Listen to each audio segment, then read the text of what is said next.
You're listening to Edge of Faith, a multimedia magazine where we discuss art and culture through a Christian lens.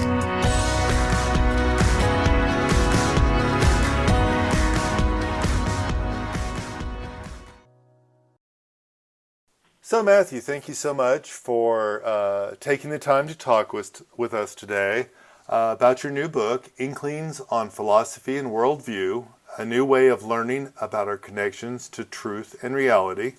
How are you doing today? I am well. Thanks for having me on. I really appreciate that. Sure.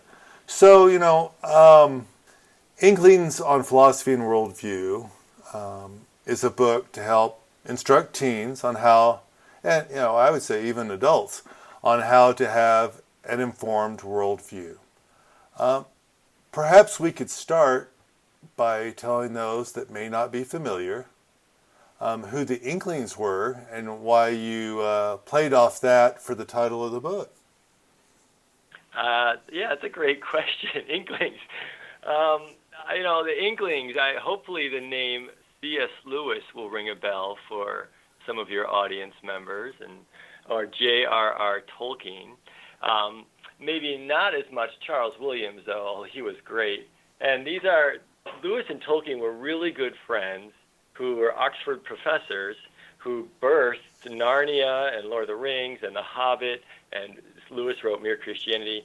That came out of them becoming friends and building a literary group that would meet weekly, and they would critique each other's writings and have conversations and dialogue and spur each other on and just help each other become better people, but also better writers. And that their work really inspired me as a kid, but then also carried me through high school and college, and now I teach this stuff.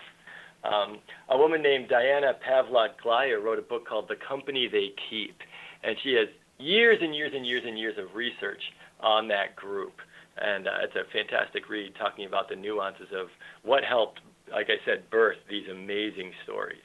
So that's a little bit of just the group. I grew up Lord of the Rings. I don't know how many times I've read it, and now I teach it. I just love those stories. And for me, what I like about them and why I'm using them as, for the kind of anchors of my text, is they took worldview seriously. They took their Christianity seriously. They took loving others seriously.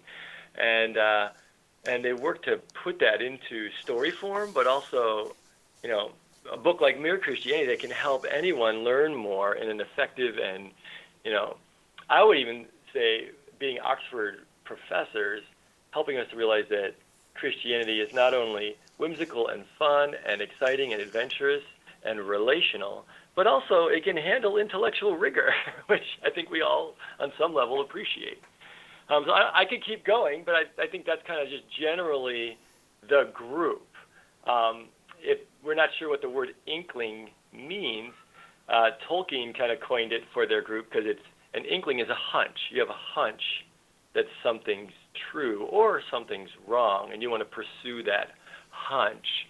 And then also ink, they're writers, and so inkling is part of what Tolkien had some fun with the word. Absolutely, and I love both those things, going down the path to research things, and I love pens, so ink is my friend. And I'll concur with you on C.S. Lewis's Mere Christianity. It's such a small book, but it is so powerful, and it's so unpretentious. It's just a great book to read, and then you're like, I really learned a lot, and I didn't realize that I was doing that. But back to Inklings on Philosophy and Worldview. That's a great book too, and it's an awesome writings for apologetics for people to understand, kind of what is objective truth. You start in the book with kind of the basics of Aristotle, Plato, and Socrates, presenting reality as those things that aren't that are physical and metaphysical, or i.e. spiritual, or not physical. And I'll put a parenthetical phrase there that I just threw off all those names, but you do it in a very simple and elegant way. There's nothing scary about this book, so I want people to pick it up. So you just get that basic understanding of their philosophies. And from there, then, you break it down into 4 worldviews: idealism, materialism, monism, and theism. So that's where I'm going to, quit taking up the airspace and maybe let you break these 4 concepts down for the listener. Thanks. That was a great setup. I appreciate that. Sure. Yeah, I do want it to be accessible. That's one of the main goals of all of this. And to realize that, just to interject, there are plenty of books on world religion and all the isms out there. And I realize that can get very overwhelming very quickly.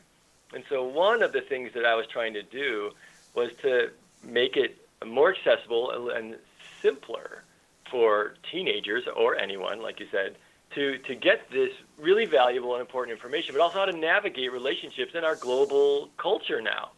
And so I chose to go the philosophical route and go kind of more, if you can maybe say, top down per se, and just what is really real. So yes, those names that you listed help, kind of initiate this written and, Western in particular conversation about what's really real, material or spiritual. And so then I talk about how everything's based off of trust. That's kind of the philosophy approach here. And so if we're trusting that we got these 2 options, right? Unless I always ask my students, does anybody have the third? And nobody yet. So we got these 2 options that everybody has to deal with. Is there a spiritual realm or not? And we got the material realm right in front of them. I'm pounding the desk here. Well, if that's the case, these are our 2 options. It breaks down into these 4.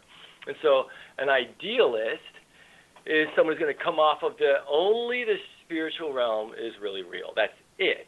Well, if that's our premise, that only spiritual is real, then how do we from there navigate the material realm? And so if you're going to land in something like Buddhism, which is going to call this realm an illusion, and the real world starts after you die, in the spiritual realm, that's the stuff. Ideas and the pure, beautiful, good, and true ideas, almost ideaism, that's the real stuff that's eternal and lasts forever, especially if it's perfect and good and true and beautiful. All the rest of this stuff is images or broken knockoffs. That's why all this material stuff keeps breaking on us, and we die, and it's dust in the wind, if go with the song, right? Mm-hmm. Then you have the flip side of that, which is materialism, so only the material realm is real. And so I break it down for students to understand, what are the consequences if that's your premise? God's a hoax, God's a lie, or God's a creative, imaginative thought, but there's no God, no heaven, no hell, no angels, no spirit. We don't have any spirits. Well, then, very simply, what are the consequences of believing that? And if that's true, then everything is cause and effect in this material realm, animated by electricity. And then, okay, so then what are the causes and consequences of that when we get to morality and meaning, etc.? And then there's this option. If you got spiritual and material as options, well, then you have what I would call, I call monism, monoism, oneism. Everything is one. God didn't create the world, right? This is pantheism in some respects. It's God is the world. God animates the universe. The world and everything is God's body. We're part of that. So everything is all connected, and the spiritual and material are 2 sides of a coin, or they're all the same thing. There's no distinction. Everything's unified. You see hints of that in movies like Star Wars with the Force running through everything. But more practically speaking, you have something like the Theosophical Society, and there are people on our planet who really believe this. New Age has been brought into that. And then we have this 4th option where they're both real, but unlike monism, there's actual distinction. So there's connection, there can be unity, but there's also real distinction. I can be like God, but not be God. I can have a relationship with you even through this phone, and we're connected through all this electrons and all these waves and everything that's going on, but I am not you, you are not me. There's distinction. I hope that's kind of what you were looking for in a brief summary, but that kind of throws those 4 out there, and then it allows for an opportunity to dialogue. Where am I? What do I believe? What are the consequences to these big questions that we all have in life? And each of those, what I call trust lists from those 4 worldviews, will have different answers with different consequences. Absolutely. Thank you so much for giving that overview, because that's kind of how you break the book down, is into those four. And so I want to give people a taste of that. Yeah. So with that being said, could you give us, some of how you bring these concepts to the reader and how your book is different from other Christian philosophy worldview books? Yeah, I appreciate that question. And, I think the quick response that I would like to say, like, one of the things that motivated me for this text and to build this model, right, is coming here 20 years ago to this school that I went to. I'm sitting in my classroom right now. I wanted to help students be more prepared, right? Peter says, always be prepared to give an answer for the hope that you have. And I had thought that the verse stopped there. So I was like, let's be prepared. And you get this sense of, like, it's almost combative or a battleground of, we're right, everybody else is wrong, and I've got to prove that you're wrong.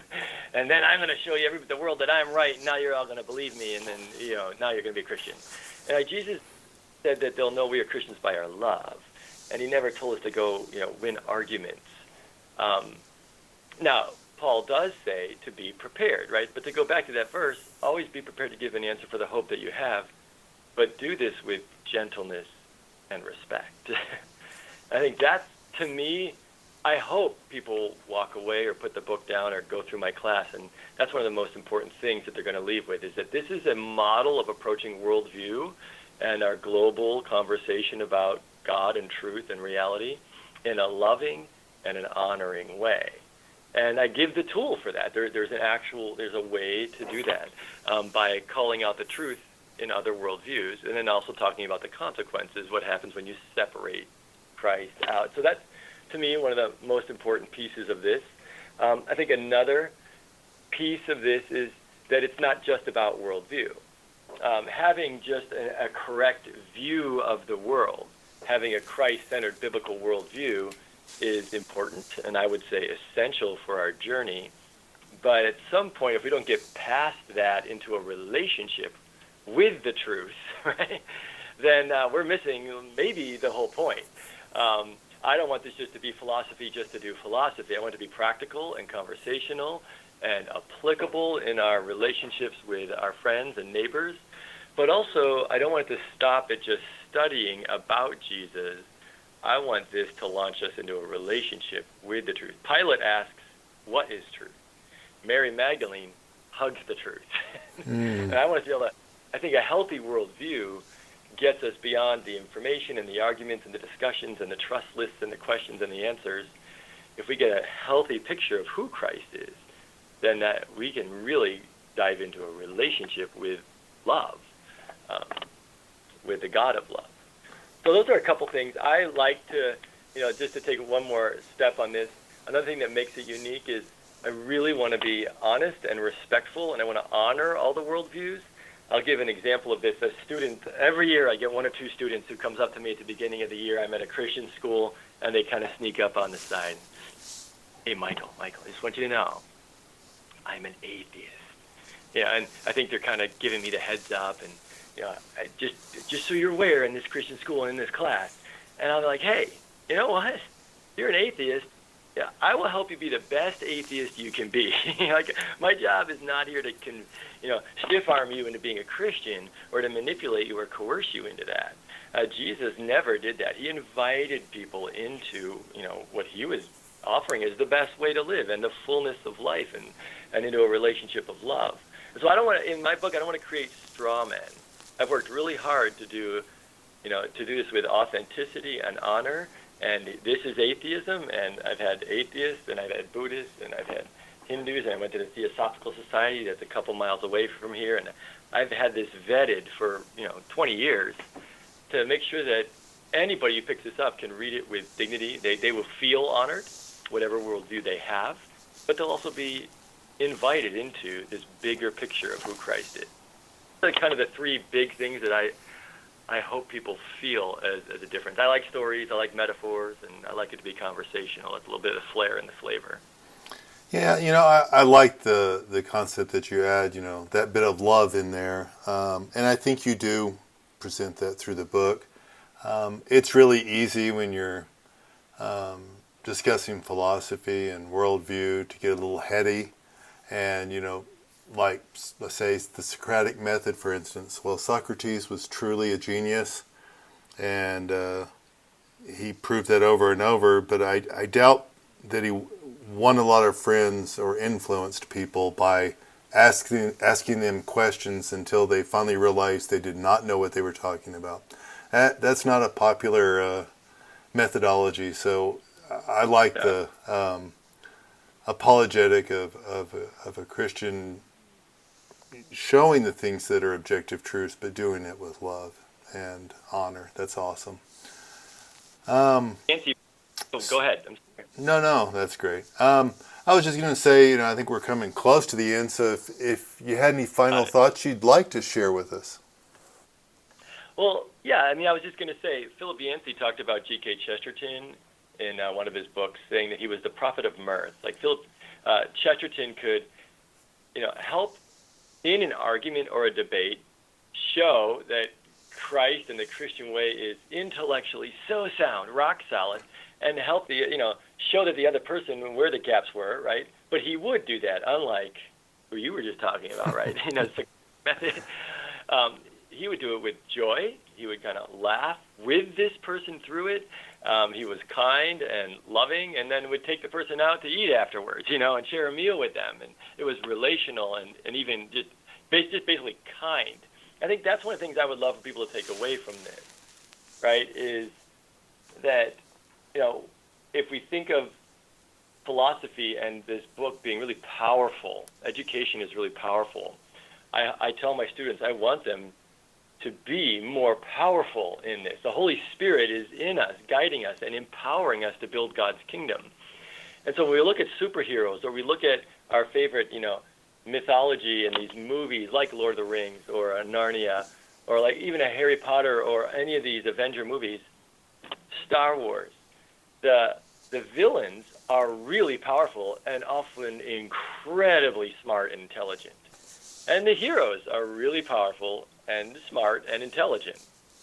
The difference, actually, is whether or not they're loving and kind. And so I think that's what I don't want people to think that love is an add-on to the way that I do philosophy. It is how I teach philosophy and how I teach worldview. It is the point. I don't want to separate those two. And I think a couple other things that I would say, this final thoughts, is, the truth is a person, right? How can we get to that relationship? And what does our journey look like? On this journey, are we helping someone get closer to that? Are we inviting them in? Or are we making it harder for them? And I think, to me, honoring everybody on this journey, knowing that we're all doing the best we can with what we've got, love is the key to this. And I think you mentioned it earlier, grace is the key. And how can we come alongside someone with a good conversation and invite them in? And so I think that kind of be the final word there, is this is meant to be an invitation to joy, an invitation to the best way to live, an invitation to the fullness of reality of who Christ is. Wonderful. That's awesome. Amen to that. So once again, thanks for talking to us. And the name of the book, so everybody can pick up a copy, Inklings on Philosophy and Worldview, Matther Dominguez, and it is Tyndale Press. You can buy it at any quality bookstore. Thank you so much for taking the time to share with us today, Matther. Michael, thank you so much for having me on.